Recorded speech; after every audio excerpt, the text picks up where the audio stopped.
तो hello guys, कैसे आप सब लोग। आई होप सब लोग मस्त होंगे, स्वस्थ होंगे और अपनी टाइपिंग कर रहे होंगे।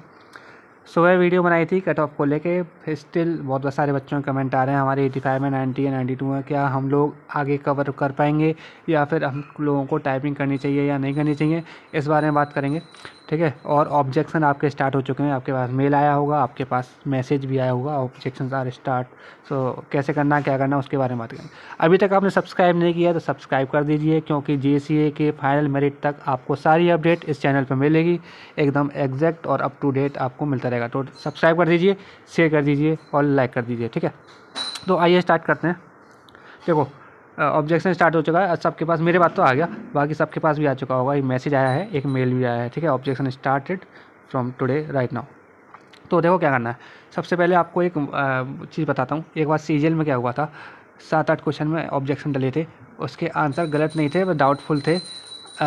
लेकिन सारे बच्चों ने एक ग्रुप बनाकर सब ने उन 7-8 क्वेश्चंस पर ऑब्जेक्शन डाल दिए। जब उन्होंने देखा बोर्ड वालों ने कि इतने सारे ऑब्जेक्शन आए हैं, may be something is in the question, तो उन्होंने उस क्वेश्चन के आंसर चेंज किए और सबको मार्क्स मिल गए। ठीक है। अब होता तो ये है, अगर क्वेश्चन गलत है, एक बच्चा भी ऑब्जेक्शन कर देगा तो सबको मार्क्स मिलेंगे, लेकिन एक बच्चा ऑब्जेक्शन करेगा, वो लोग ज़्यादा सीरियसली नहीं लेंगे, आंसर चेंज नहीं करेंगे। सारे अगर आप लोग सेम 3-4 क्वेश्चन ही है बस इंग्लिश में जो डाउटफुल हैं। ठीक है।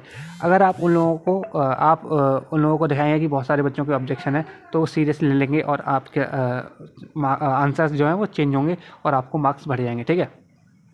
तो ये सारे जितने ज़्यादा बच्चे ऑब्जेक्शन करेंगे उतना आपका बेनिफिट है। अब ऑब्जेक्शन करना कैसे है, देखो, जब भी आप अपने लॉगिन करोगे आईडी को, तो आपका एक मेन्यू बटन होगा, उस पर क्लिक करो, उसमें आपकी आंसर की वाली एक ऑप्शन आएगा, एक आएगा आपका ऑब्जेक्शन वाला। ठीक है।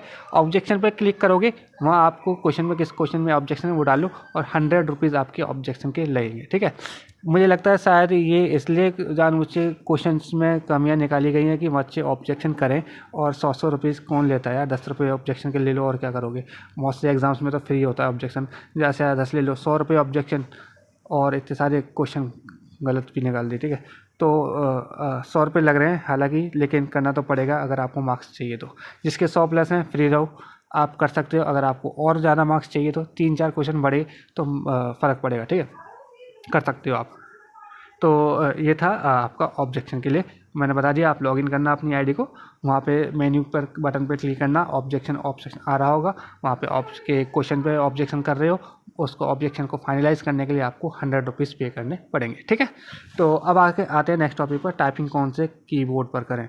देखो, TCS ले रहा है एग्ज़ाम, NTA नहीं ले रहा। NTA किस कीबोर्ड पे कराता था भूल जाओ, पिछली बार किस पे कराया भूल जाओ। हाल ही में DSSB, JJ, SP, PA, तीनों का जो टाइपिंग है वो TCS ने कराई है। ठीक है।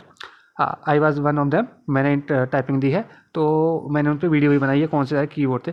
SCL के थे और एक दो और थे। ठीक है। जितने भी कंपनी के, वहाँ पे 3 कंपनी के थे आपके कीबोर्ड, तीनों एक जो दबी हुई कीज़ होती हैं वो वाले कीबोर्ड थे। ठीक है। उभरी हुई कीज़ का कोई नहीं था, दबी हुई कीबोर्ड के थे। लेकिन जैसा कि TCS है, चकमा दे देती है, तो आपको प्रैक्टिस दोनों पर करनी है। एक उभरे बटन वाले कीबोर्ड को ले लो, एक दबे कीबोर्ड पर ले लो। ठीक है।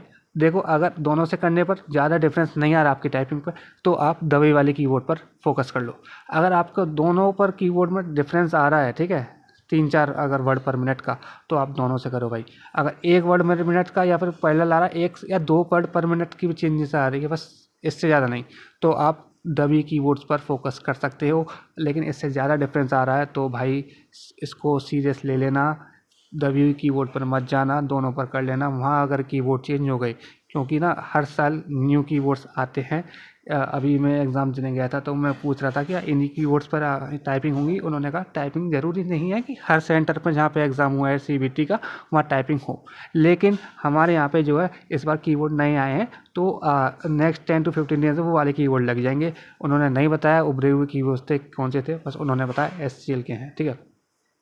दूसरी बात, तो जहाँ पे आपकी टाइपिंग होगी, क्या पता वहाँ भी न्यू कीबोर्ड्स आ गए और वो चेंज हो गए, जो आप तैयारी करके गए हो उसके अपोजिट आ गए, तो आप मात खा जाओगे। ठीक है।